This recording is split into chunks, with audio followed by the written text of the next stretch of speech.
nyingine kwa kuwa alikuwa ni msanii na mtu kwa familia naye, vipi unaweza kutuambia? Kila mtu alikuwa anamfahamu Hawa. Kwanza ni msanii wa siku nyingi, lakini ni miongoni mwa watu ambao wamepata maradhi kwa muda mrefu sana.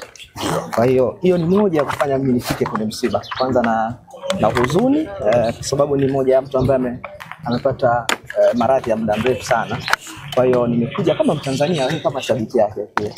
Isa, wewe ni mmoja kati ya watu ambao kwenye mitandao ya kijamii unaonekana sana, na inawezekana ukawa ushakutana na clip au unaweza kukutana na full interview ya dada huyu alipokuwa akiomba msaada kwa ajili ya kuipambania afya yake.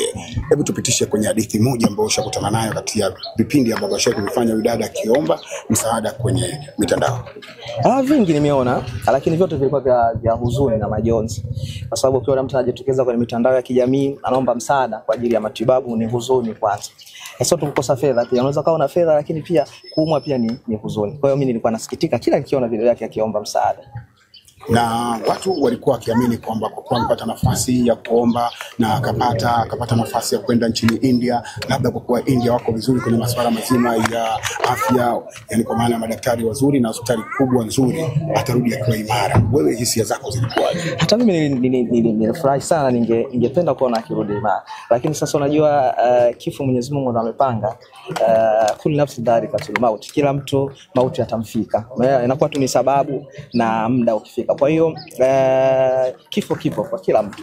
Kinachobakia ni sisi kumwombea tu dua, Mwenyezi Mungu ampokee, amsamehe yale ambayo aliyofanya kwa kujua na kutokujua, na alijalie kaburi lake katika viwanja vya peponi. Watu wengi waliamini kwamba Isa Tambuu kama umeingia sasa hivi hapa lazima pembeni atakuwa Doto Magari. Umemwacha wapi? Na kwa nini anakuja sasa hivi? Unamwona gari yake sio lina punch. Unajua ana hela yule. Kwa gari lake limeshika punch, ana hela kusiba punch, lakini anakuja. Mtamwona sasa hivi.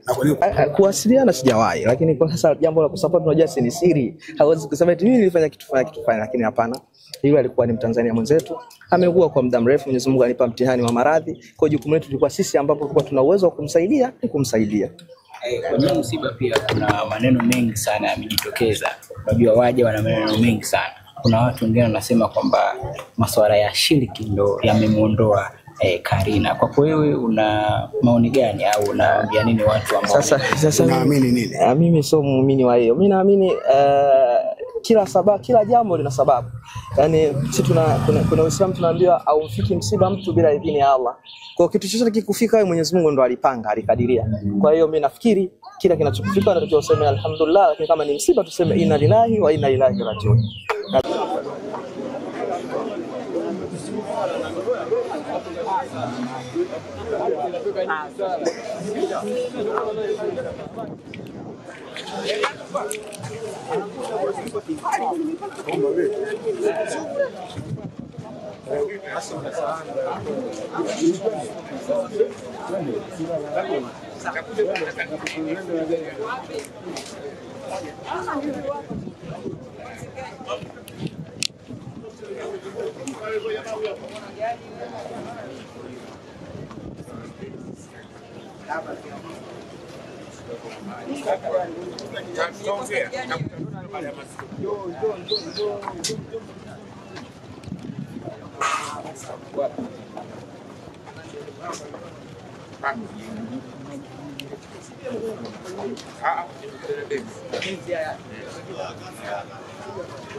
Ili kuwa mwanafamilia bora wa Global TV, usisahau kusubscribe, like, kushare na kucomment. Baada ya kusubscribe, bonyeza alama ya kengele ili kupata taarifa kwa kila video inayopanda Global TV Online.